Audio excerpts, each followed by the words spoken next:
Management, and today the Faculty of Technology is joining with us. So, I would like to introduce myself first because I could not do a lecture for you via Zoom.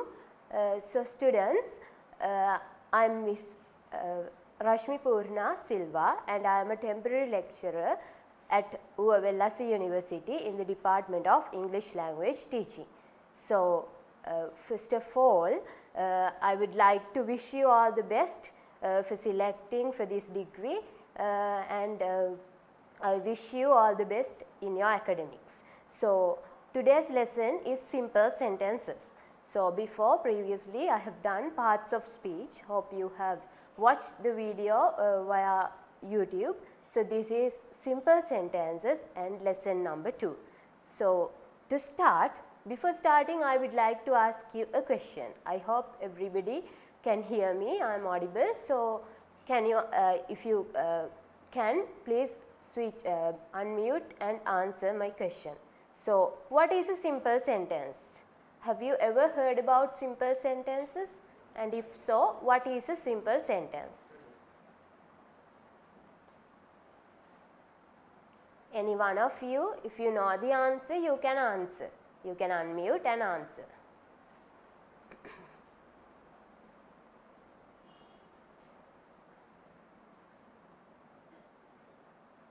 Yes?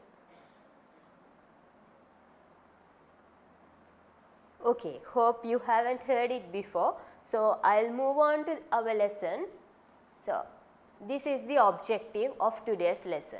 So, what you are going to learn is, you are going to learn the 5 clause elements in English language, and you are going to learn how to build up simple sentences using 7 structures. So, remember, to make a simple sentence, we need these 5 clause elements. So, sometimes you may have heard this word clause elements before. If not, you are going to learn it today, do not be afraid. So, to make simple sentences, we need these 5 clause elements. So, keep it in your mind and let us get started. Okay. So, look at here. Before coming to simple sentences, I would like to start with what is a sentence. So, you can see the definition of what is a sentence on the screen. So, I will read it for you. Sentence is the largest unit of grammar which expresses a statement, question, exclamation or command. So, remember, with the use of a sentence, we can express a statement. Statement here in the sense a declarative, it is a statement, and a question, which means we sometimes when you were learning at school, you may be asked to make questions, which means interrogative form. So, a question, to build up a question, we need to know how to write a sentence, because to write a question, what we do is we normally the structure of writing a sentence is subject, verb, object. But to make a question, you have to invert the subject and the verb. So, a helping verb comes first when you make the question. So, that is the difference there. So, you need to know what is a sentence and how to write a sentence to make a question as well. Exclamation is when you are surprised, or when you want to express one of your emotions, then you use this exclamation, which means you use the exclamation mark and you write the exclamative sentences.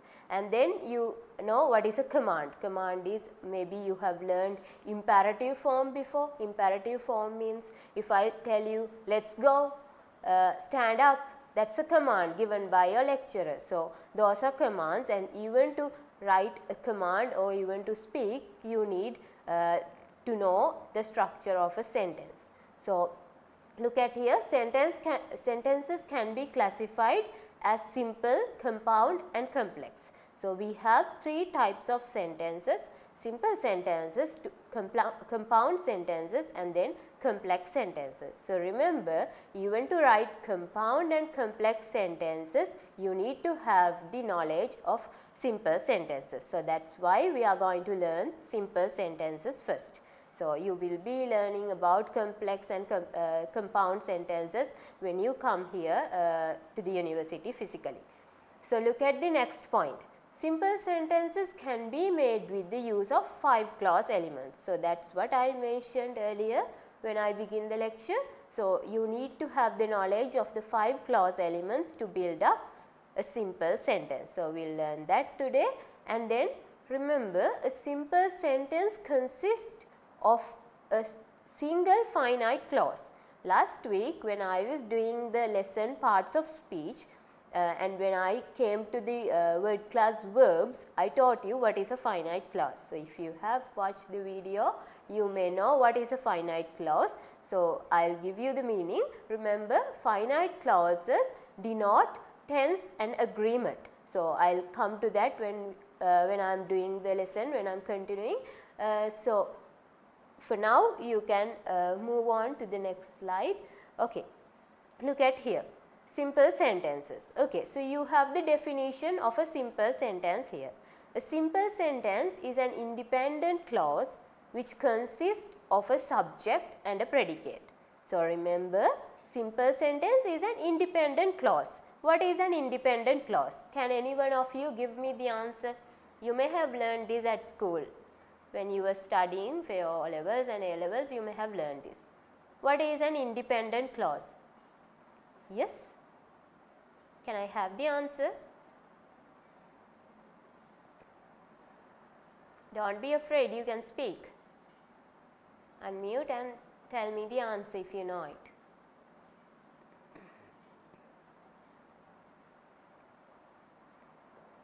Am I audible to you? Because I didn't hear any of you speaking. Can you hear me? Hope you can hear me. Okay, so fine. I will tell you what is an independent clause. Remember, independent clauses are the main clauses in a sentence, or else the reason why we say that's a main clause and the reason why we use this word independent is these clauses can stand still. Can stand still means without the help of another clause it can stay alone, which means without the help of another clause it has a complete meaning. There is no need to add another clause to make the complete meaning. It has a complete meaning when it stands still. So, that is why we call independent. Okay? So, you may have heard the word dependent clauses. So, the dependent clauses always depend from these independent clauses. So, today when we learn simple sentences, we have to only focus to this word independent. So, independent clauses are simple sentences always. So, look at the definition. Independent clause which consists of a subject and a predicate. So, a simple sentence has always a subject and a predicate. Let us look at what is this subject and predicate. Okay, look at the example that I have given. It is a simple sentence. Amali is a good girl. So, here what is the subject? That is a simple question. Can you answer me? What is the subject of this sentence? Amali. Very good. Amali. It's Amali. Amali is a good girl. So, what is the predicate? Look at here. Starting from the verb, the rest of the sentence we call it a predicate. Remember, starting from the verb, the rest of the sentence we call it a predicate. So, what is the predicate of this sentence? Is a good girl. Is a good girl. So, that is the predicate. Okay. Amali is a good girl is the complete sentence, and look at here, it is an independent clause, which means it has a complete meaning. You can understand by reading this sentence, you can understand something. You can understand that this girl is a good one. So, that is why we say a simple sentence always has to have a complete meaning, and then it's an independent clause. Okay, we'll move. Okay, before moving on, you can see a picture on the screen. I hope you all can see there's nothing much on the picture, but I want you to make a simple one or two simple sentences from this picture. Yes, try to make a simple sentence. You have to learn a lot about simple sentences, but before that just try to make one. I'll say whether it's correct or wrong. They have to garbage. They, sorry, can you repeat it again? They have,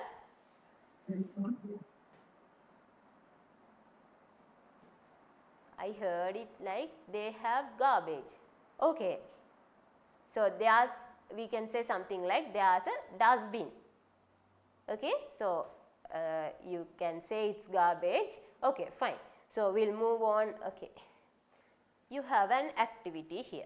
So look at it. Identify the subject and the predicate of the following sentences. So you know what is the how to identify subjects and predicates now. Try to do this activity. If you want, I will give you 1 minute to think about the answers, and then I will be asking you the answers.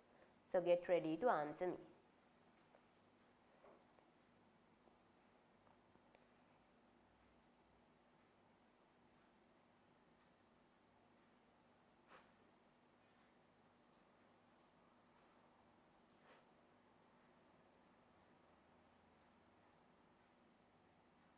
Okay, let's see what is the answer for the first one. The boy shouted. What is the subject of this sentence? The boy. Very good, the boy. What is the predicate? Shouted. Shouted. Here we have only the verb. There's nothing following the verb. After the verb we don't find anything like an object. So we take the verb as the predicate. So actually we call this verb predicator. Okay, another word, a synonym for the verb for the word verb is predicator. At the end you have to add T-O-R, and the rest of the sentence starting with the verb we call it the predicate. Okay, so the second sentence, move on to the second sentence. What is the subject and what is the predicate? University is the subject. Very good. Okay, predicate Has 5 faculties. Okay, good. Yeah. Third sentence, students were doing their assignments in the library. Yes, what's the subject and what is the predicate?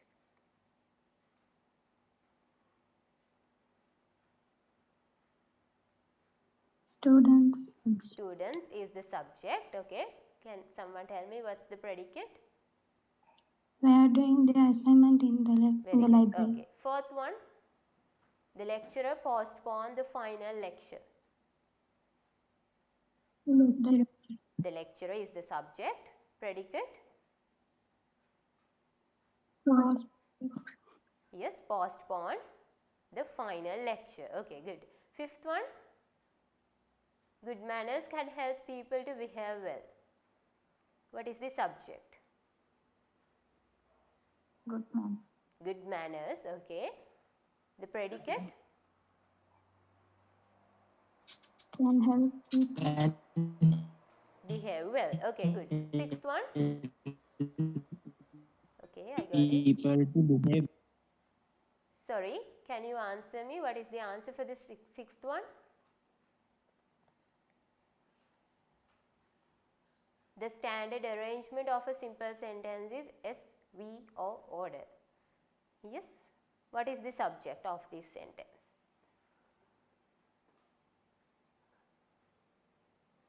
The standard arrangement of the simple sentences is the subject. Very good. SVO order is the predicate. Okay, very good. Why do we say like that? Look at here. The standard arrangement of a simple sentence is SVO order. So, SVO order means the standard arrangement of a simple sentence. Okay, you look at that. This SV order, that is the subject of that is the object of the sentence. So this object SV order describes like, it has the same meaning as the standard arrangement of a simple sentence. So the standard arrangement is this SVO order. So that's why we call that the subject. Okay. So the seventh, technology is the application of scientific knowledge to the practical its practical aims of human life. Yes? Technology subject. Okay, it's the subject, and the predicate? It's the application of the scientific knowledge to the practical aim. Okay, so is the application of scientific knowledge to the practical aim of human life. Okay, good. So I hope you can identify the subject and predicate now. So we'll move on. Okay, so here you have the elements that you need to build up a simple sentence. Okay, so what do we need to build up simple sentences? I mentioned earlier when I was talking about the lesson objective. Yes, can anyone answer me? What do we need? Yes, what do we need to build simple sentences? Subject, verb, object. Yes, we need subject, verb, object, complement and adverbial. Okay, so look at here. We call them clause elements. That's why I have put an arrow. So you see it, clause elements, and we have subject, verb, object, and then you have this adverbial. Hope I think you don't see it, but look at here, you have it on the screen, adverbial. Okay, so today what we are going to learn first is we are going to learn these 5 clause elements. So these to build up a simple sentence, we need the help of these clause elements. So we'll move. I hope you can see the screen clearly and you see the 5 clause elements. Okay. Okay, so here first we have the subject. Okay, the subject is most often a noun, noun phrase or pronoun. So look at the activity that we did a while ago. Look at here, the subject can be a noun. Look at here, the boy, it's a noun. Uvavelasa University, it's a noun. So it can also be a pronoun. So here I haven't included any pronouns. You know what are pronouns? Last week I taught you that. I, she, he, okay, those are pronouns, or else his book, so those are pronouns. If I say his book, his is a pronoun. And also we can include noun phrases like now look at here, something like the standard arrangement of a simple sentence. So something like that, that is a noun phrase starting with a noun. So in a noun phrase the head should be a noun. Head word in the noun phrase should be a noun. So that's what we call a noun phrase. So remember, a subject is always a noun, noun phrase or else a pronoun. And it is the doer of the action. Okay, and the subject is the one or is the thing that does the action. And then you have subject determines the singularity and plurality of the verb, which means from the subject you can determine, you can understand whether to keep the verb in singular, or which means you have to, whether you have to add s or whether you don't add s. For example, if I take the verb if I say I work, to make like if I tell you to put it into she, I mean if I take the subject she, how do you say I work? And if it is she, how do you keep the verb? If it is she, how do you keep the verb? How do you agree the verb? Verb means Works. You add s at the end because she, he, it is third person singular. So that's what I told about this singularity and plurality. Okay, so it appears first in a sentence and after the helping verb of a question. So remember, if it is a declarative sentence, or if I told you if it is like at the beginning I mentioned a statement, if it is a statement and if it is a declarative statement where you have the subject, verb, object, you have to put the subject first in the sentence. And if it is a question or if it is the interrogative form, you have to take the helping verb first and then the subject. Okay, so that's how you build up.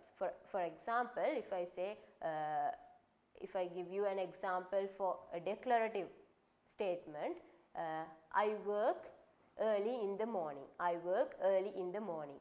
And if you want to make it a question, okay, so if you want to make it a question, you can ask,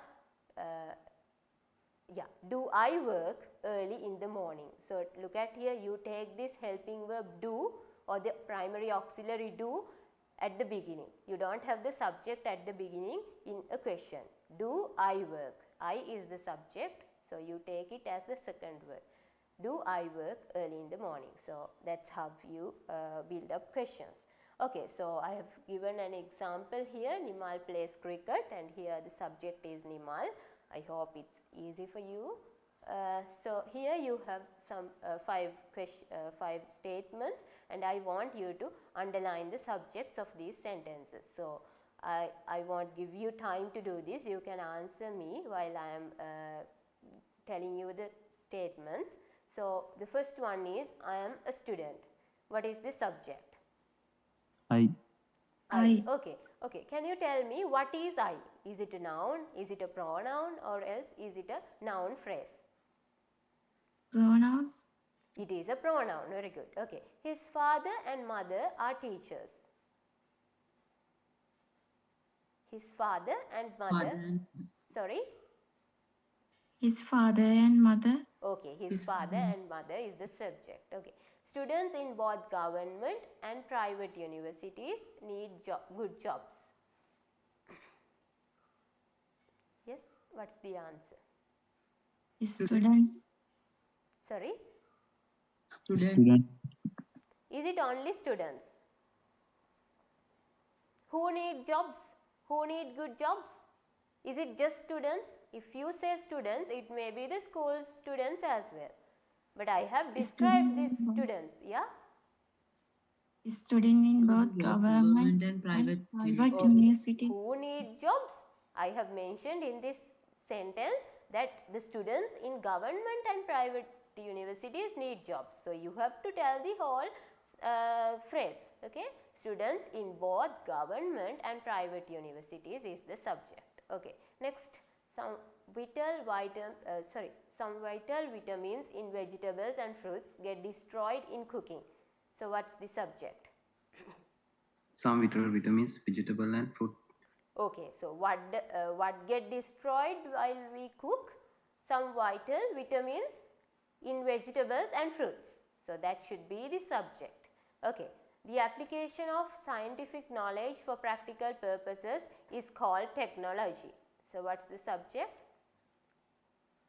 The application of scientific knowledge for Practical purposes. Okay, so what is technology?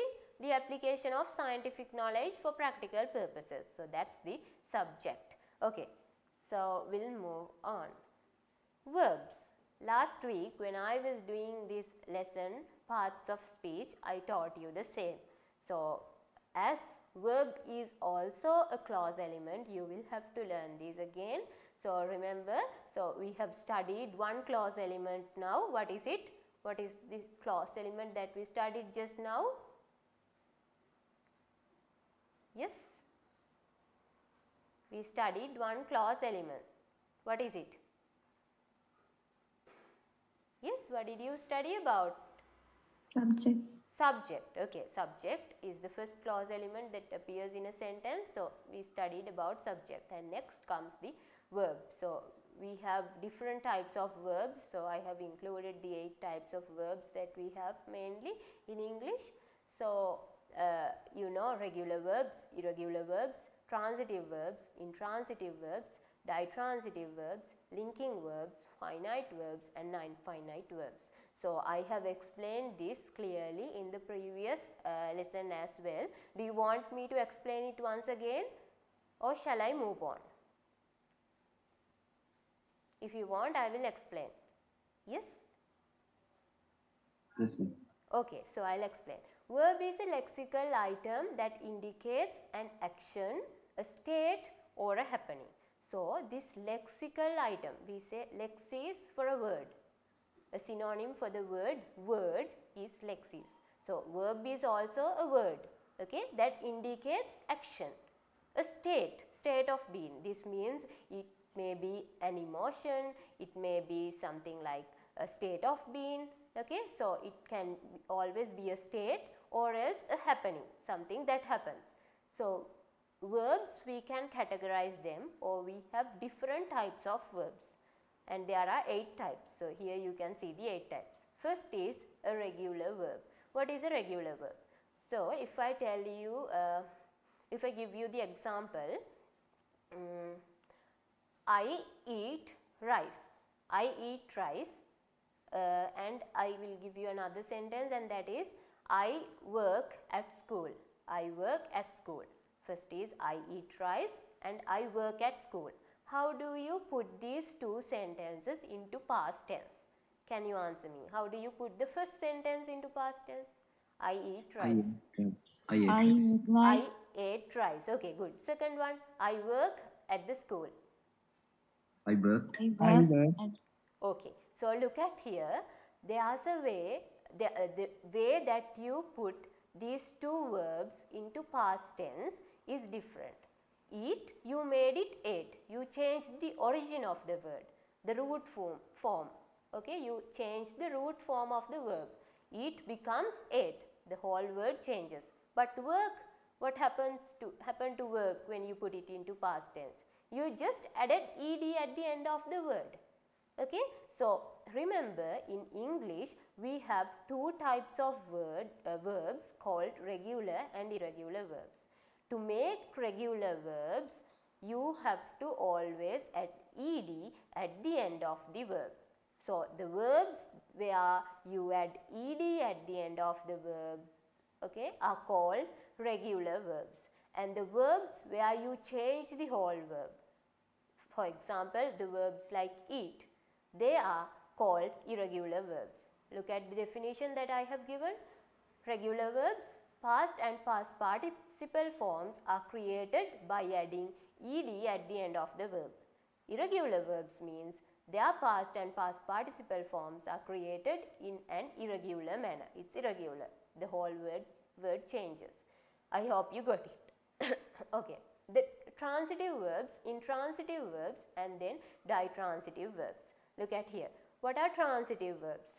Transitive verbs are always followed by a direct object, which means if you question who did this, and if you question like what is given, or what like if you question what or who, then you get the answer a direct that is a direct object. So remember, transitive verbs are always followed by direct objects. I'll explain this further because you have to learn these three, transitive, ditransitive and intransitive, again after we go through this slide.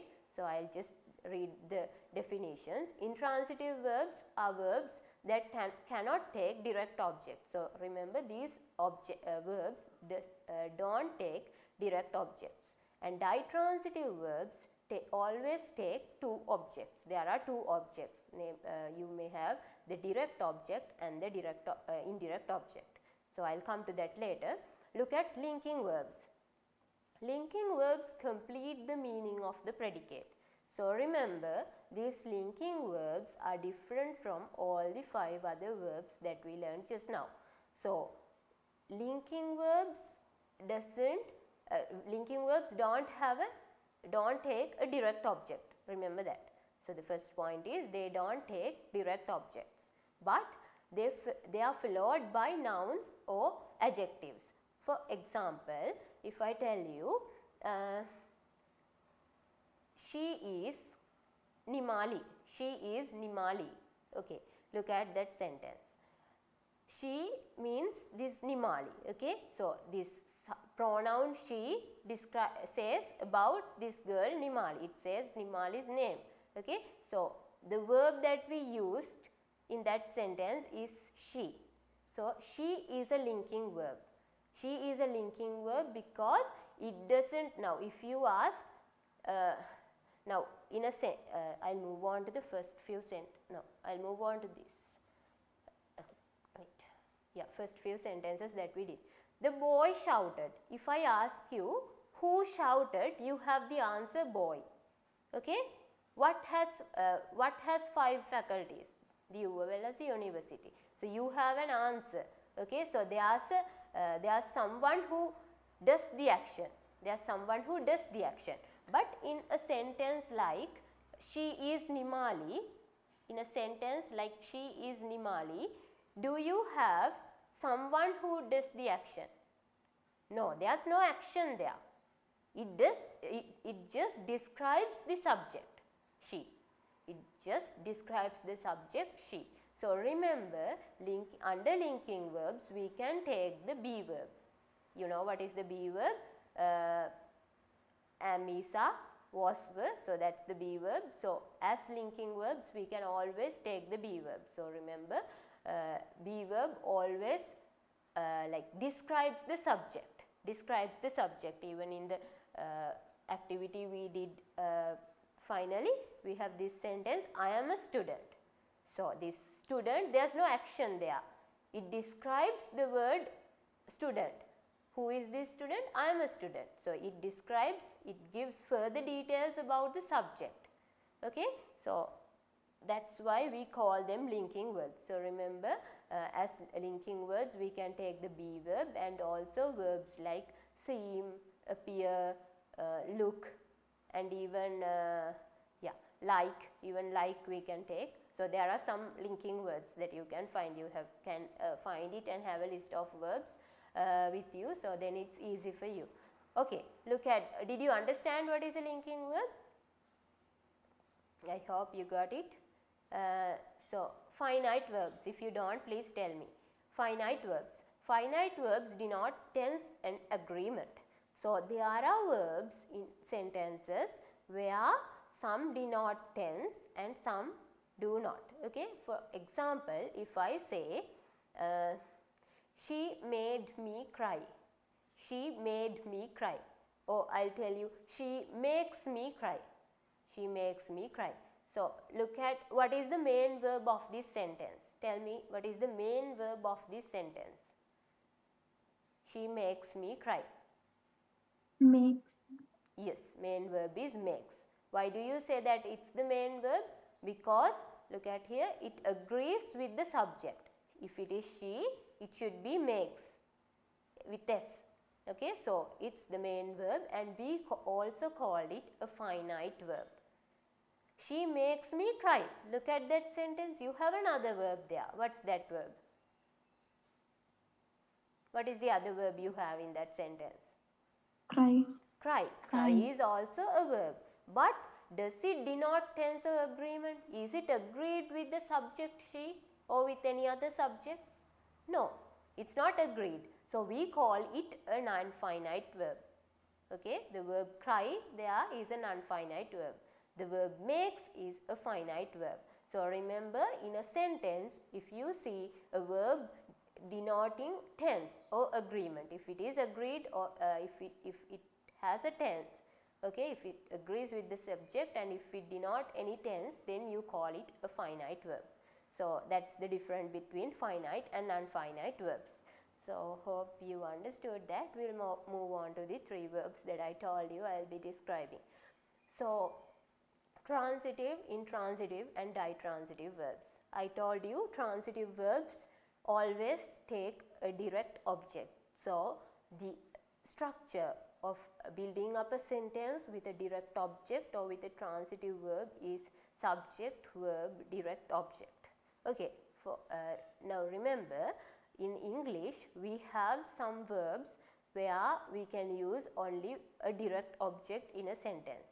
But for example, if I take this sentence, I teach my students, I teach my students. So, this teach is a transitive verb, it takes only a direct object. For example, if I say this, if I tell you the sentence, I gave a present, I gave a present. Okay? If I say I gave a present, then if the sentence has only one direct object and if you are asked to identify whether it is a transitive or ditransitive verb, and if the sentence has only one direct object, then you can always say that verb is a transitive verb. But remember, there are some verbs which belong to this category only transitive and which belong to the category only intransitive, and also same with ditransitive. So, by looking at the sentence also you can identify whether the verb is a transitive one or ditransitive one. If you can have only one object, only the direct object in the sentence, that is a transitive verb. And if you can have no objects in a sentence, that is an intransitive verb. Okay. So, there are verbs where there are verbs which don't take any object. For example, verbs like sleep. Okay. You can't say what you sleep. If you question what you sleep, there's nothing, that's odd, right? You don't ask what you sleep or who you sleep. So, it cannot take a direct object. The very easy way to find whether it takes a direct object is you can always question what and who. So, if it has an answer for what and who in the sentence, then it means it has an object. If not, then it's an intransitive verb. So, look at the examples that I have given under intransitive verbs: sleep, feel, cry, swim. The man died. So, you cannot say what died. The man is already there. So, the man died. It doesn't take any object. If I say I sleep in the bed. So, if you question what you sleep, there is no answer. You don't even ask like that. Who you sleep? No, you don't even ask like that. So, there is no answer. So, remember, sleep is also an intransitive verb which doesn't take any object. And cry is the same, and swimming. Then look at the ditransitive verbs. Ditransitive verbs take two objects, which means a direct object and an indirect object. Look at the examples I have given: give, tell, send, drop. So, all these are ditransitive verbs, and I have given you an example. Natali gave a gift to my friend. So, look at here. What did Natali give? A gift. So, when you question what, the answer is always the direct object, a gift. Okay. So, to whom did Natali give this gift? To my friend. Okay. So, remember this direct object, the way of finding a direct object is you have to question what or who. What did Natali give? Or if you question something like to whom, to what, if you add this preposition to, then you get the indirect object. That is how you get the direct and indirect objects. So, I want you to make some examples to see whether it is clear for you. So, can you make a sentence with a transitive verb, which means it has to have only one direct object? Yes, can you make one sentence with a transitive verb? I work my workplace. I work My at my I workplace. Okay, good. I thank you for answering. Good attempt, but there is a mistake. Look at here. I work at my workplace. Okay. So, if you ask like what do you work? So, if you question what, does the answer come as the object? Is there a direct object? If you ask who, no answer comes. Yeah, can someone tell me whether there is a direct object in that sentence? I work at my workplace. Is there a direct object in this sentence? If so, tell me the direct object. Workplace? No, remember, workplace is not a direct object. I will tell you why. Okay, so we are going to learn 5 clause elements today. I have only taught you now 2 clause elements. We have 3 more. When you come to that the last clause element, you will learn why this workplace is not a direct object. Remember, for now, just remember, if you question what and who, then if you get the answer, then that is a direct object. If not, it is not a direct object. Remember, at the workplace is not a direct object there. Okay, can someone tell me another sentence? That actually I will tell you the answer. That is an adverbial. In the workplace is, or at the workplace is an adverbial. I haven't done that yet, but I will come to that. Okay, look at here. If in any sentence, if you question or when something happens, or how something happens, or where something happens, and if you get the answer, that answer is an adverbial. That is not a direct object. Look at the examples that I have given under adverbial. The student is listening to the lecture now. When did the student listen to the lecture? When is the student listening to the lecture? She or he is listening now. So, it tells the time now, when. How is this girl crying? Loudly. How? Loudly. Where is this person living? In Canada.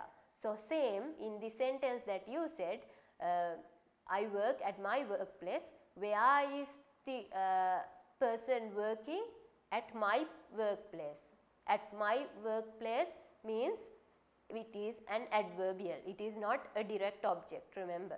So, if you question when, how and why, and if you get an answer in the sentence, then those are adverbials. Those are not direct objects. So, direct object is always, direct object always affects, like it is directly, it has a link with the subject. I teach who? My students. I teach my students. Who? My students. So, if you ask something like, if I tell you something like, I cut the trees. What did I cut? The trees. Who did I teach? The students. So, look at the difference. So, I hope you got it, and it will be clear when I finish the lesson. When I finish the lesson, you will understand all three. So, intransitive verbs don't take objects. Can you give me an example for an intransitive verb? Yes? Not an example actually, a sentence. Make a sentence with the examples that I have given you. Yes? They are coming. Sorry, can you repeat it again? They are coming. They are coming. They are coming. Okay, yes, good. If you say they are coming, we can't add any object there. We can't say what they are coming. No, if we question what, it doesn't get an answer. And if we say who, if we say who, we don't get an answer. Like they are coming, we can't mention a noun, add a noun there. They are coming, nimal. No, that's not matching. So, they are coming, the verb come is an intransitive verb which doesn't take an object. Okay. So, good. Ditransitive verbs, it takes two objects, a direct and an indirect. Yes, can you give me? Sorry? Mother gave to money. Mother gave To money of me. Mother gave money to me. Is that your sentence? Is that your sentence? Yes. Okay. Mother gave money to me. So, without saying mother, that's a little bit odd. We can say something like, mother gave me money. Amma mata salli dunna, gave me. Mother gave me money.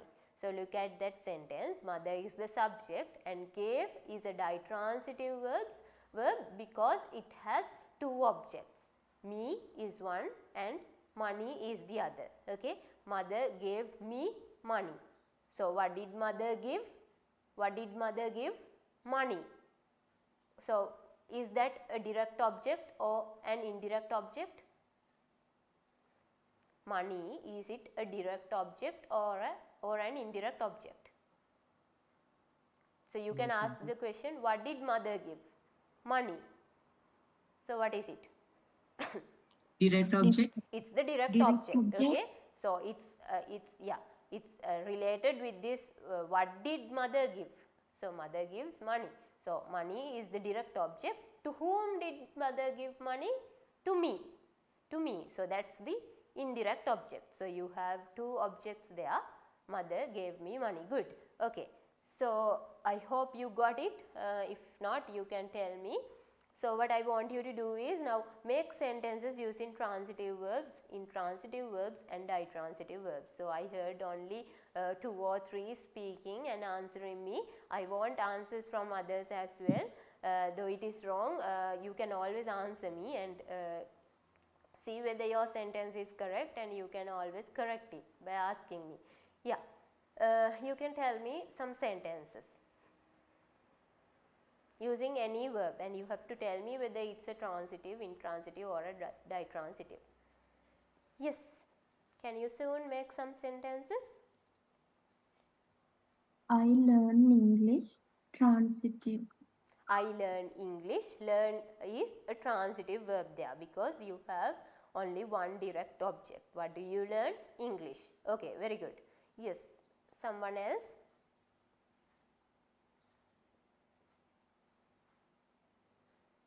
I send a letter to my friend by transitive. Very good. I sent a letter to my friend. What did you send to your friend? A letter. That is the direct object. To whom did you send it? To my friend. So that is the indirect object. That is send is a ditransitive verb. Good. Next, another one. Try to make a sentence with a yes. I plan my timetable. I planned. You said I planned. Did you say the verb plan or something else? I heard it like plan.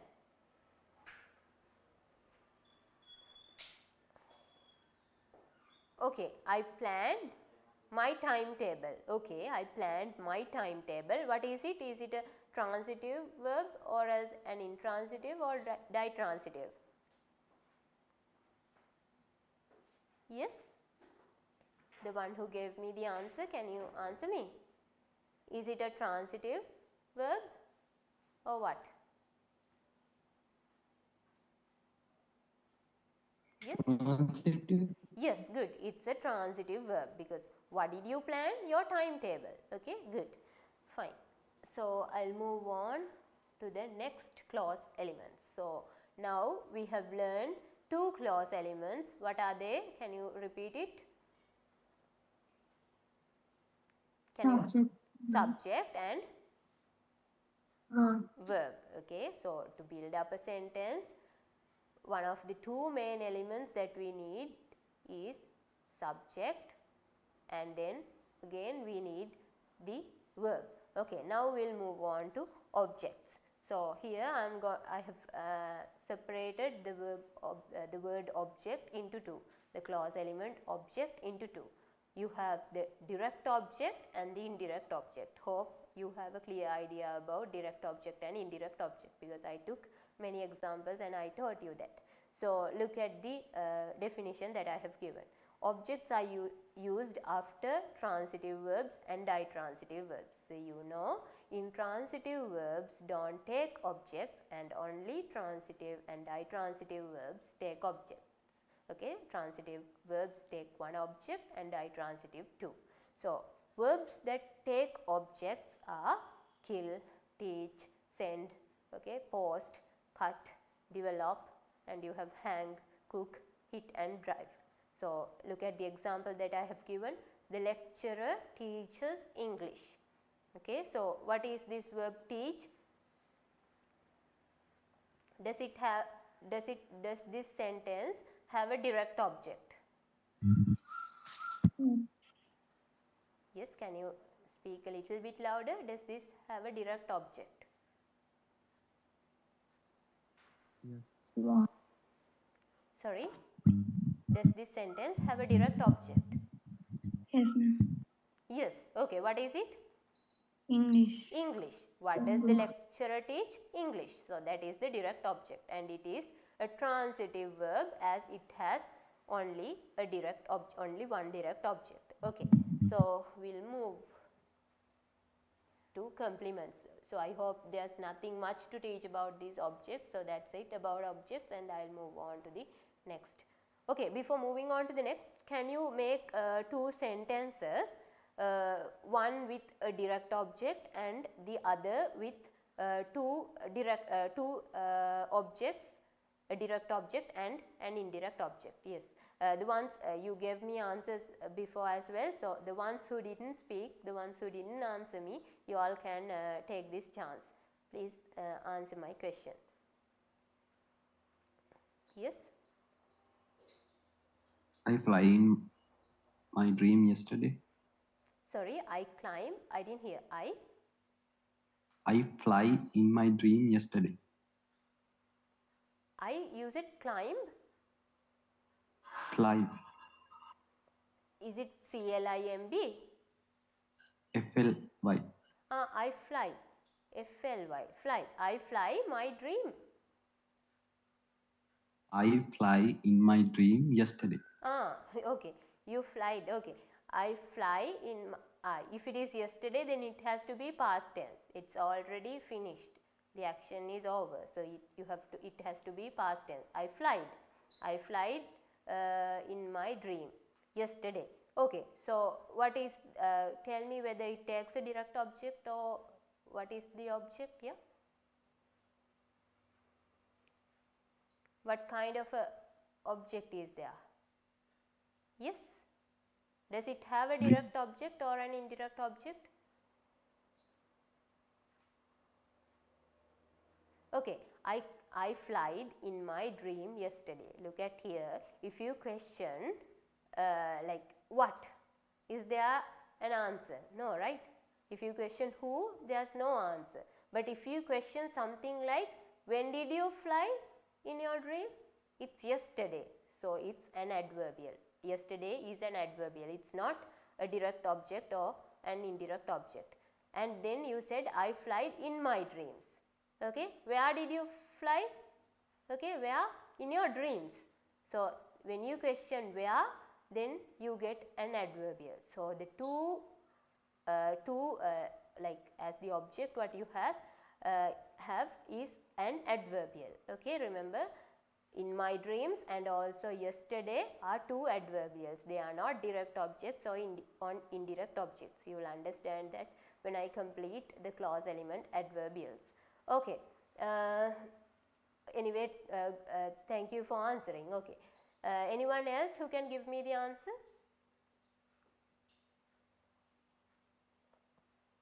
I bought a car for my mom. I bought a car for my mom. Okay. So what is it? Where's the object and what are the two objects? Yes. What did you bring? A car. So that is the direct object, and to whom did you bring it? To your mother. So that's the indirect object. So hope you got it. So you can copy down these words or take notes of these words, and then you can make sentences even at home. So I'll move on to the next, complement. So remember, now we studied three clause elements: subject, verb and object. And we can also have complements in sentences. Okay, to build up sentences we need this clause element complements as well. Okay, look at the definition. Complements are used after intensive verbs. So what are these intensive verbs? I taught you earlier as well. Be verb and linking verbs are called as intensive verbs. If someone asks you what is an intensive verb, it's always this be verb. Am, is, are, was, were, you know. So that is the be verb, and linking verbs are verbs like seem, feel, appears, look. So these verbs are like they are the state of being. So we say like with these words we can express someone's emotions or someone's like how someone looks like. Okay, so they are like linking verbs. So remember, complements are used only after these intensive verbs. Complements can be nouns or adjectives. A complement can be a noun or an adjective. Okay, look at the example that I have given. Nimali is good. Nimali is good. So now you learned about objects before. Tell me whether this word good, is it an object? Is it an object? Do you think it is an object? Do you think good is an object? Yes, what's your answer?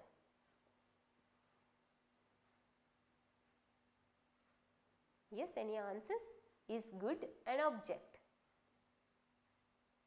No, it is not an object, because if you question what and how, what and who, you don't get any answer. And look at here, there's no action here. The word good describes the subject Nimali.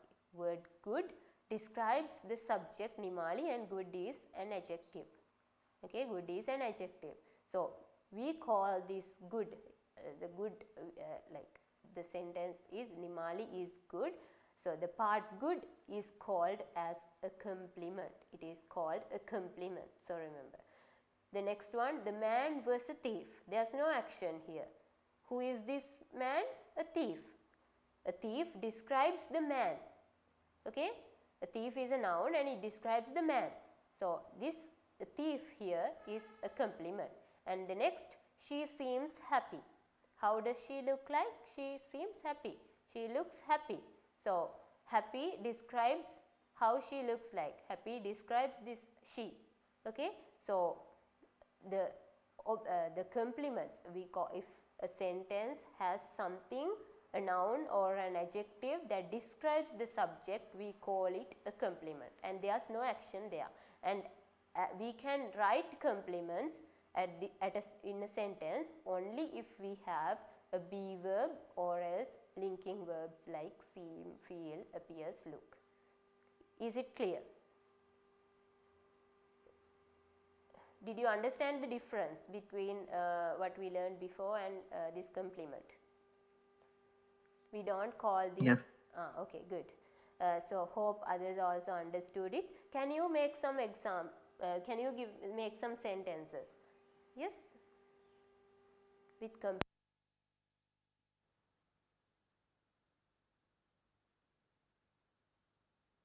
She looks beautiful.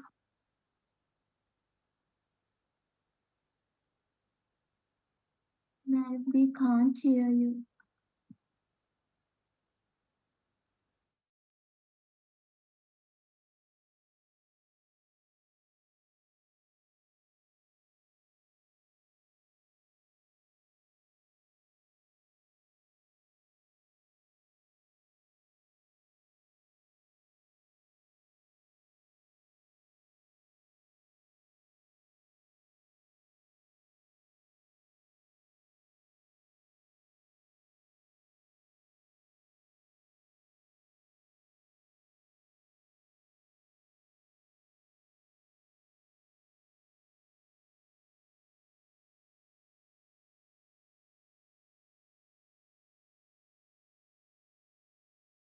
Can you hear me?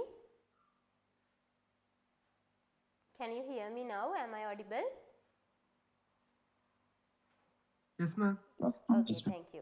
Okay, fine. I hope you heard what are complements and hope you heard what I said at the end.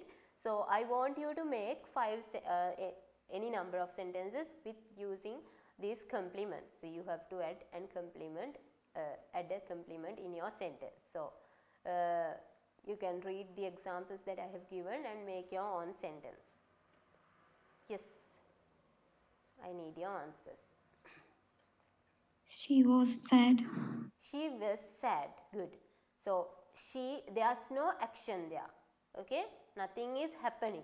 It does, this sad word, adjective sad, describes how she is, describes this girl, or she, describes the pronoun she. That is so we call sad a complement. Good. Any other answers? She is pretty. She is pretty. Okay, how does she look like? She is pretty. She looks pretty. Pretty describes she. Okay. Another? Try to sorry? She is honest. She is? Honest. She is honest. Yeah. Honest describes she, pronoun she. Okay, try to use a linking verb plus a complement. I feel very happy. I didn't hear you. Can you repeat it? I feel very happy. I feel very happy. So how do you feel? Very happy. So very happy describes you at this moment. Okay, you feel very happy. Okay, good. Hope you understand what is a complement. So if there's a be verb or else a linking verb, the next component the next element in a sentence is most of the time a complement. You can't add objects after a be verb or a linking verb. And you have to remember, if you are asked to make a sentence with complements, then you can add only the be verb and linking verb. Okay, so I'll move on to the next part. Adverbial. Okay, now we'll come to adverbial. This is where you went wrong when I taught you objects. Okay, so now up to now we have studied 4 clause elements. Can you repeat the 4 clause elements? Can you tell me the 4 clause elements that we studied?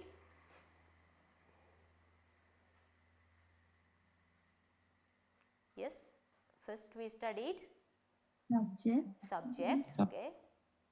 Object, complements. No, you missed one. Subject, Verb, subject, verb, and then object, complement. complement, and then adverbial. Okay, so adverbial is the last. Okay, adverbials are not the same as adverbs. Hope you know what are adverbs, and I have done adverbs last week when I was doing parts of speak.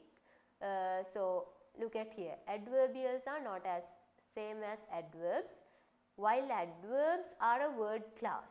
Adverbs are a word class, adverbials are a clause element. Okay, so remember there's a difference between these parts of speech and clause elements. Okay, parts of speech or word classes, okay, which you learned last week, are the words that you can use as clause elements. They are the words that you can use as clause elements. If I say it in Sinhala, like adverbs or these මේ word classes ඔයාලට පුළුවන් clause elements විදිහට පාවිච්චි කරන්න. Okay? Clause elements තමයි අපි sentence එකක් හදන structure එක. කියන්නේ අපි subject, verb, in a sentence we can have an object and also adverbial or else a complement. So, as the complement we can add an adjective. As the complement we can add a noun. Complement එක විදිහට adjective එකක් add කරන්න පුළුවන්. Noun එකක් add කරන්න පුළුවන්. So I hope you got the difference between these clause elements and parts of speech which I did last week. So adverbials are a clause element. Okay, so remember, an adverb can be an adverbial in a clause. So an adverb can appear or an adverb can act as an adverbial in a sentence. So remember, adverbials always answer 3 questions, and the 3 questions are when, how and where. Okay, look at the examples I have given. The student is listening to the lecture now. Okay, you know now is an adverb. So now is an adverb, but this adverb function as an adverbial in this sentence. Adverb එකක් ඒක function කරන්නේ adverbial එකක් විදිහට sentence එකේ. Sentence එකේ adverbial එක විදිහට තමයි මේ now කියන adverb එක තියෙන්නේ. So when we question when is the student listening? Student is listening now. Okay, so if you question when and if you get the answer, that answer is always an adverbial. And if you question how, she is crying loudly. How is she crying? Loudly. So the word loudly is act as an adverbial in the sentence, but it is an adverb. Okay, the adverbial in the sentence is an adverb. Next one, I live in Canada. Where do you live? In Canada. Okay, in Canada. So when you question where and if you get an answer, that is the adverbial of the sentence. Okay, so I want you to build up some sentences with using adverbials. Yes, can you give me some answers? Then I can see whether you have understood.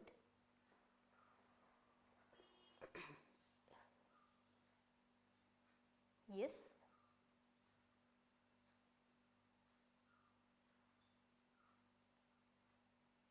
Yes, can you give me an answer?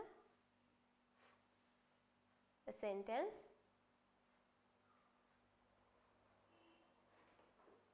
Hope you can hear me.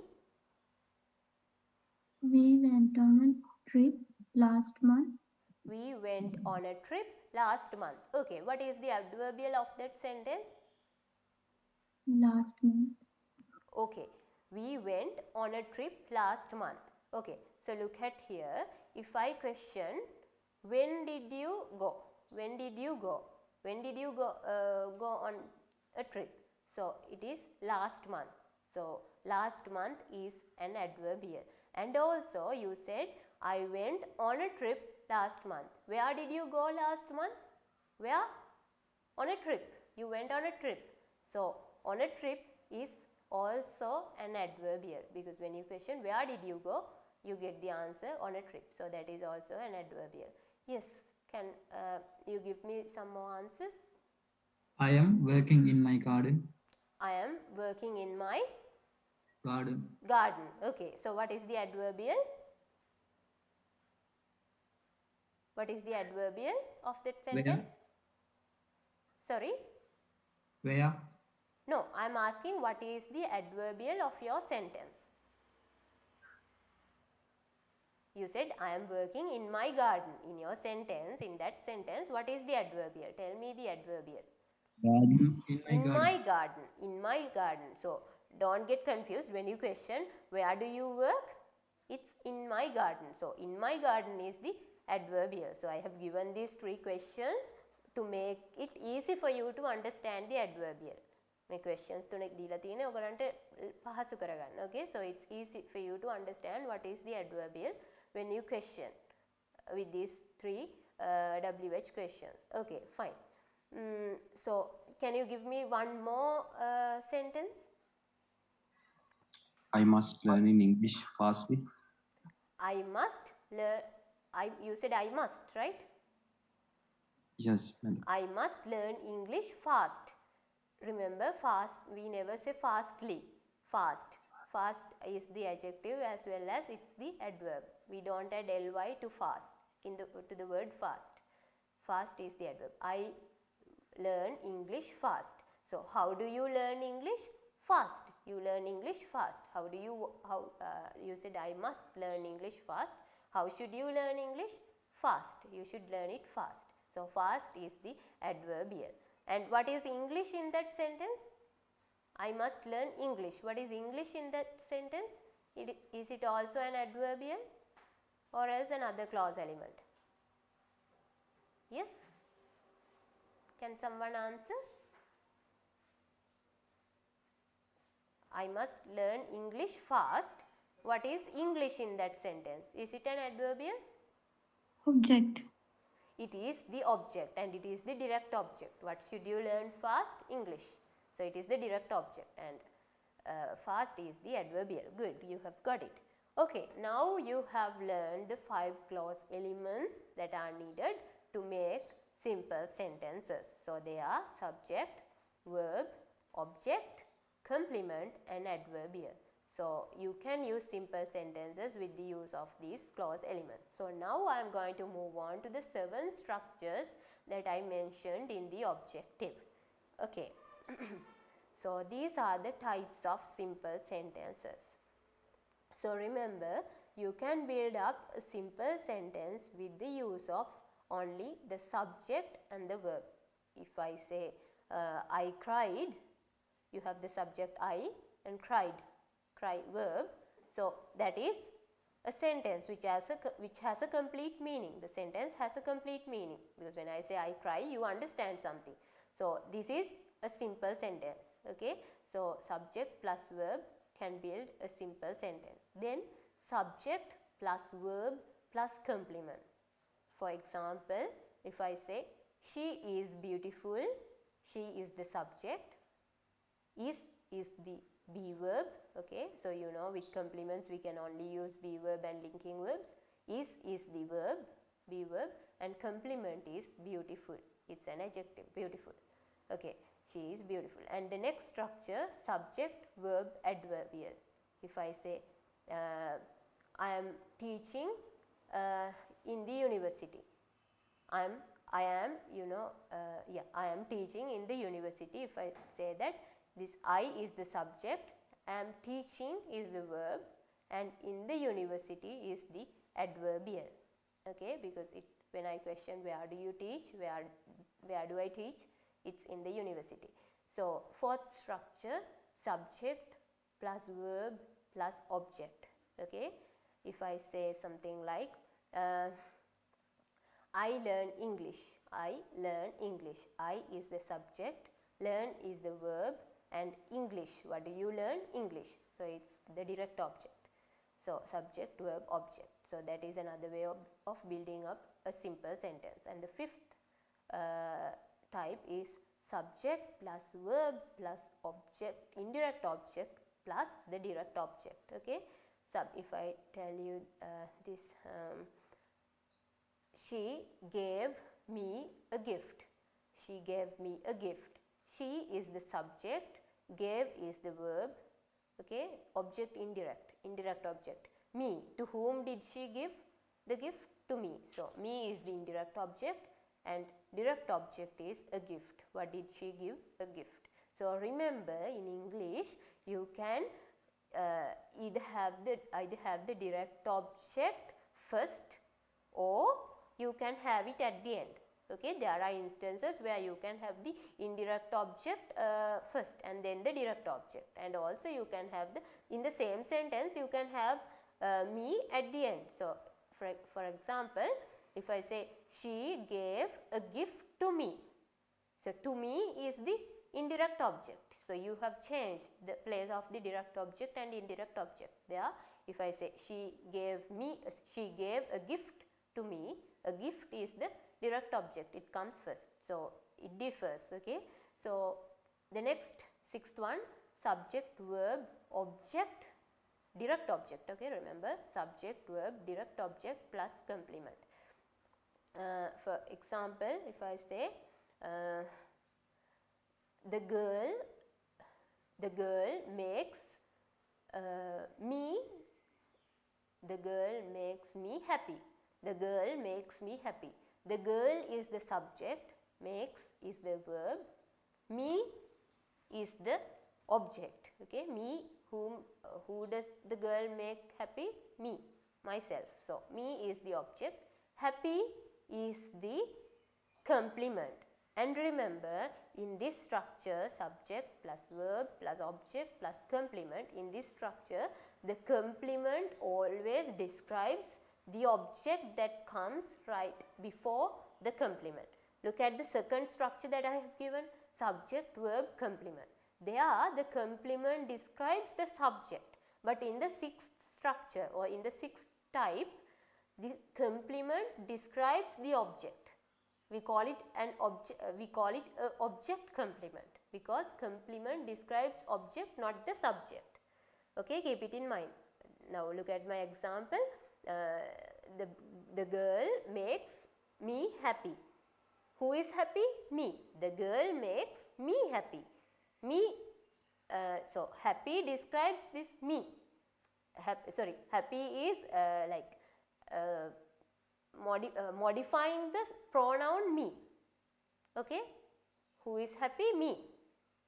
Who makes me happy? The girl. The girl makes me happy. The one who is happy is me. So remember, if the complement comes after the object, comes after an object, then the complement always modifies this object. Okay, remember, keep it in your mind. Seventh one, subject plus verb plus object plus adverbial. For example, the teacher teaches English in the school. The teacher teaches English in the school. So the teacher is the subject, teaches is the verb. What does the teacher teach? English. That is the object, and the adverbial is in the school. Where does the teacher teach? In the school or at the school. That is the adverbial. I hope it's clear for you.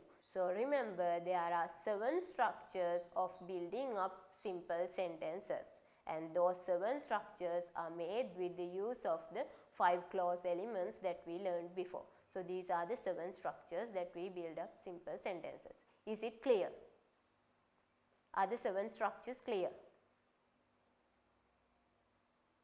Yes. Yes, ma'am. Okay. So you have examples for each one of the structure. Okay, look at here. So first structure is subject plus verb. I am working. I is the subject, I am working is the verb. Okay, so old man died. Old man is the subject and died is the verb. Okay, so the wind blew. So all these sentences have only the subject and the verb. So that is the first type. So if a sentence has a subject and a verb, and if it has a complete meaning, then we can call it a simple sentence. Then type 2, subject plus verb plus adverbial. So you have some examples, and type 3, so you have some examples here as well. You can silently read it. I'll give you 1 minute, because it's better if you don't understand any of the examples, you can always tell me. Read it and see whether you understand, and if it's not clear, tell me.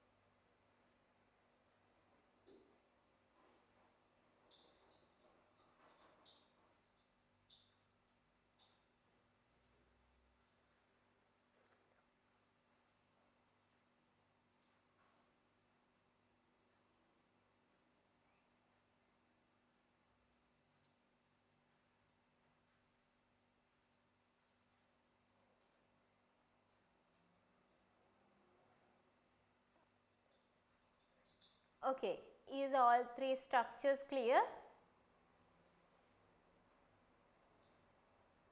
Are the 3 types clear? Did you read all the examples, and do you have any questions? Any doubts? Can you hear me?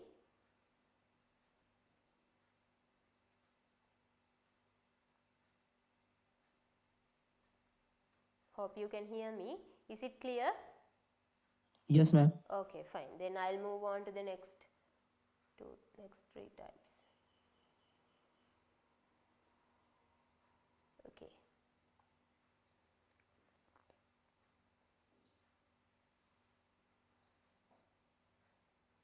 So you have subject, verb, object, and then subject, verb, indirect object and direct object.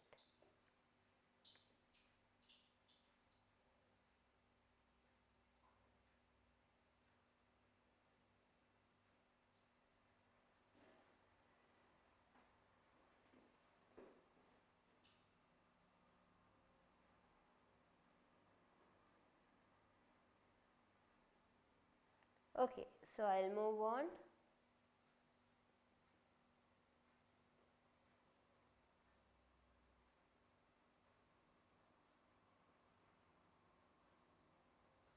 So remember, when you want to make this structure subject, verb, object, complement, there are few verbs that you can take to make these sentences. So you can't make this structure with all the verbs that you have in English. Okay, this structure cannot be made with all the verbs that you have in English. Same with, now I taught you, just a minute. Okay, when you make this third type, I am a student, I told you we have to take the be verb or the linking verb. Same, when it comes to this type 6, when it comes to type 6, you can't take all verbs in English.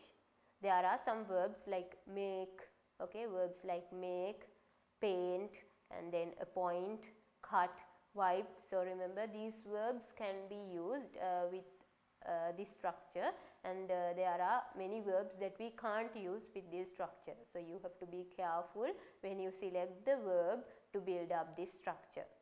Okay.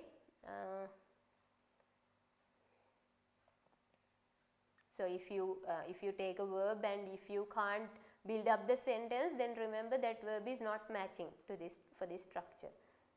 So that's the reason. And the last type is subject plus verb plus object plus adverbial. So you have an activity now. Task 5, and it's identify the clause elements. So what you have to do is, now you have learned 5 clause elements. In each sentence you have to identify what are the clause elements that are included in the sentence. Okay, for example, I will do the first sentence. I find the tea very hot. You know, I is the subject, find is the verb, and the tea, what is the tea? What is that clause element? Direct object. It's the direct object. What do you find hot? It's the tea. Okay, what is very hot? What is very hot there? Is it a subject, a verb, object, or a complement, or else an adverbial? Complement. Very good. It's a complement. Why is it? Because I find the tea very hot. What is hot? The tea. Tea is further described by very hot. I taught you if the complement comes at the end of the sentence, and before that if you have an object, then the complement always describes that object and not the subject. Okay, so same happens here. Very hot is the complement. Okay, now try to identify the clause elements of the other sentences and please tell me the answers. I will give you 2 minutes. Do you want time or shall we do together?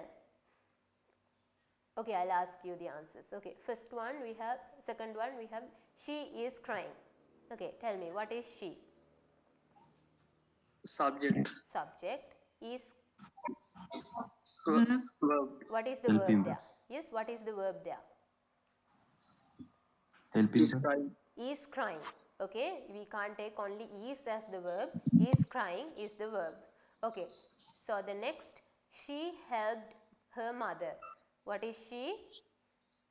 Subject. Subject. Helped, Verb. verb. Her mother, Object. what kind of an object is it? Indirect. Sorry? Yes? I didn't yes, can you answer me again? Indirect object. Okay, next one, I consoled her.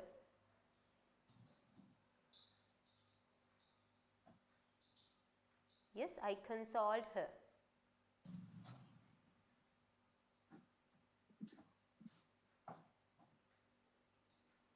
Yes, tell me, what is I, what is consoled, and what is her? Subject I. Subject I, okay. Consoled. Consoled is the verb. Her? Direct object. Object, okay. Nimal is an orphan boy. What is Nimal? Subject. Is? Is? Verb. Verb. What kind of a verb is it? Adverb. Helping verb. No, I'm asking what kind of a verb is this word is? Be verb. Be verb, it's the be verb in present tense. An orphan boy, what is it? Complement. Complement, because it describes the subject Nimal. Okay, my father taught me English. My father Subject. taught Verb. me, Indirect object. indirect object, English. Direct object. Very good, okay. They save money in the bank. They Subject. save, save, Verb. verb, money. What do they save? Money. So money, Object. direct object, in the bank. Indirect. Adverbial. No, it's not the indirect object. Adverbial. Where do they save money? Where? When you question where, you get the answer. It's an adverbial. In the bank is the adverbial. So remember, if you question when, how, and where, and if you get the answer, that's an adverbial. She is not well. What is she? Subject. Subject. Is Verb. not well. Complement. Very good, complement. So not well describes this she, pronoun she. The monkey was staying on a branch. The monkey Subject. Okay, we're staying. Verb. Verb. Verb. On a branch. Adverbial. Adverbial. Where does the monkey stay? On a branch. Okay. The office is in a large building. The office. Subject. Subject. Object. Yes, is. Verb. Verb. What is the, yes, is there an object or what is it? What is in a large, Complement. what is it? In a large building, is it a complement? Adverbial. Adverbial. Where is the office? In a large building. So it's an adverbial. So it's not a complement. Though now the office is a large building. You can take it like that, but it acts as an adverbial. You can say it is an adverbial because if you question where, then you get the answer in a large building. Okay, so always look at whether you can get the answer when you question with the words that I taught. Okay, so the final one. Write one simple sentence for each type. Okay, let's start. Subject plus verb. I need I need 3 or 4 answers for each type. Okay, first one. Give me some answers. Yes, some sentences. I ate. I ate. Okay. Yes, others. I need answers for the same type. Subject plus verb. She weeps. Sorry, he worked. He weeps. Sorry, I didn't hear you. A little bit louder.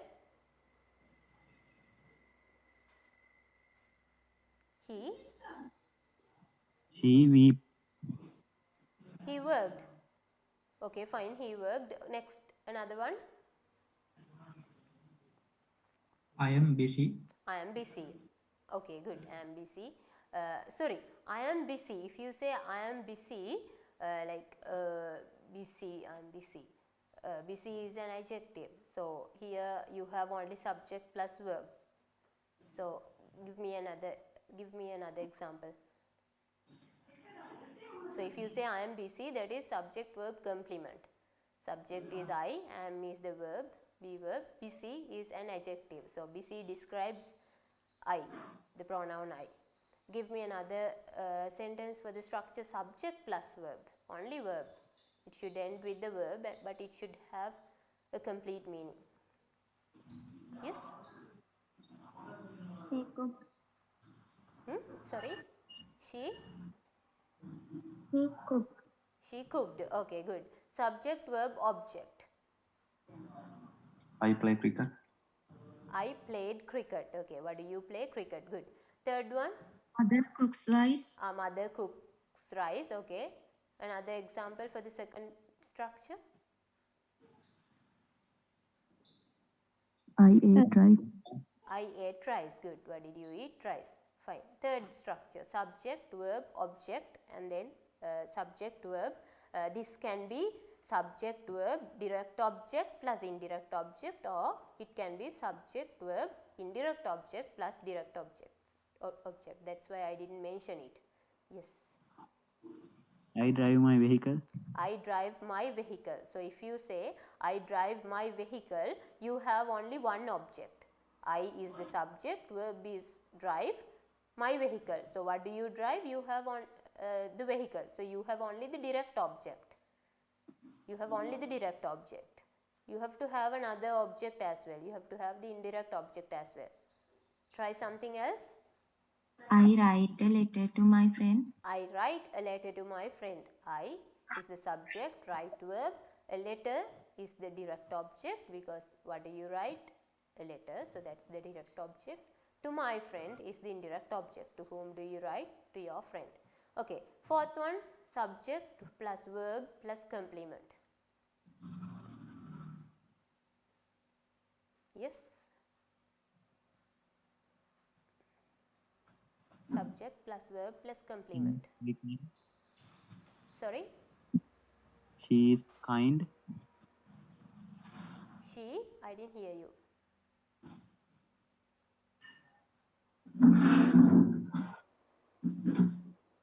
Can you tell me the answer a little bit louder?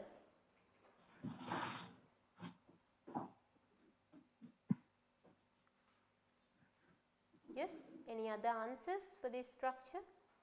My friend was very happy. My friend was very happy. So, very happy describes your friend. Okay. One more answer. He is very good person. He is a very good person. So, a good person describes this pronoun he. Good. Next one. Subject plus verb plus object plus complement. Yes.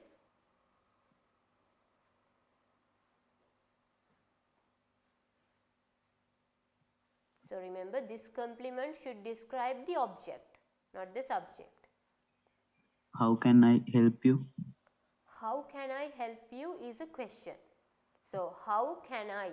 So, look at that, there you don't have the subject first. If you say how can I, then you have this WH word how, and then can is the modal auxiliary, okay, it's a verb, and then you have the subject, that's a different structure. How can I help you? But that is also a simple sentence, but that is question form. Today I taught only about this declarative form. How can I help you cannot be taken as an example for the fifth structure. Try something else. He plays cricket well. He plays cricket well. So, he plays cricket well. No, play cannot be taken as a verb, as an intensive verb. I taught you if there's a no. He plays cricket well. What does he play well? Cricket. Okay, so well doesn't describe the object, it describes the verb. How does he play? Well. Got it? He plays cricket well. So, the complement, as the complement you took this well. Okay. So, well describes the verb. How is this boy playing cricket? It describes the verb, but this complement should describe this object, not the verb. So, try something. I told you with this structure you can add only a limited number of verbs like make, appoint, wipe, paint, or else even you can say something like yes, point, paint. Okay, so those are the verbs that you can use with this structure. So try using one of those words that I said now. I make him happy. She makes Him happy. you happy. Okay, so who is happy? You. So that's correct. Who is happy? You. So the complement happy describes the object you. Good, that's correct. Another one for this structure. I painted the wall nicely. I painted the wall nicely. What is nice? The wall. The object wall is nice. So the complement nice describes the object. Good. Okay, we'll move on to the next. Subject, verb plus adverbial.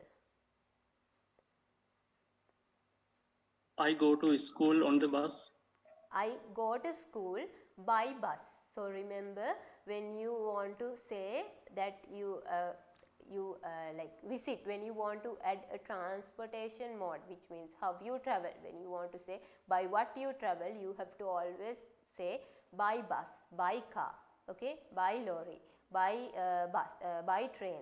So you use the preposition by, not any other prepositions like on or in. Okay, what was your sentence? Can you repeat it again? I go to school by bus. Very good. I go to school by bus. So by bus is the adverbial because by bus, yeah, by what do you go to school? Okay, so it's by bus, subject, verb, adverbial. Okay, next one. She sing a song very nicely. She sings a song very nicely. Okay, so how does you sing? Sorry, in the last one it's not what, you have to like question like how do you go to school? By bus. Okay, it's an adverbial, it's correct, but you have to question how. So the next one is she sings a song very nicely. Okay, so she is the subject, sings is the verb, very nicely. So a song is the object, very nicely. How do you sing the song? The answer is very nicely. So it's an adverbial. Yes, it's correct. Okay, so any other answers for this last structure? Any other answers to the last two structures, sixth one and the The seventh one? teacher teaches very well. The teacher teaches, okay, the teacher is singular, so it should be teaches very well. So it is you can take that for the sixth one, okay. The teacher teaches very well. The teacher is the subject, teaches is the verb, very well. How does she teach? Very well. So that is the adverb here. That is an example for the sixth structure. So one sentence for the seventh structure.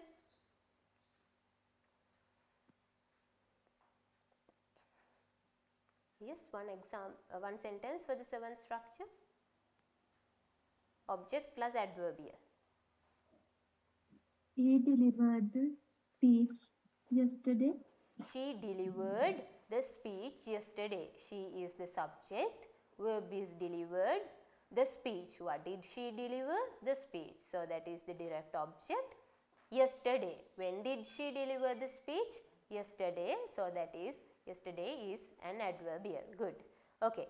So I hope you got the 7 structures as well. You understood the 7 structures and how to build up sentences using 7 structures. So what you have to do is you have to keep these 7 structures in mind.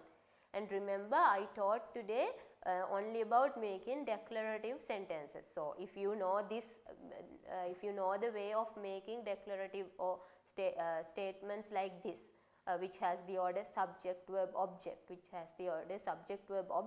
then it's easy for you to make the question as well. What you have to do is you have to invert the subject and the verb. Okay, there's nothing difficult there. So I hope you got the lesson. So do you have any questions regarding these 7 structures and also regarding the 5 clause elements that we discussed? Any point where you didn't got, which you didn't get? Yeah. So that's the end of the lesson. So if you have any questions, you can raise it. Or if you understood everything, you can tell me you understood it. Was it clear? Yes, ma'am. Okay, I hope it's clear for all of you. So that's it, and that's the end of your third session, simple sentences. So that is the end, and I could not wish, I don't remember that I wished you. So I wish you all the very best in your academics, and let's meet here soon. So wish you all the best and have a Thank nice you. day. Thank you, ma'am. Thank you. Thank you, ma'am.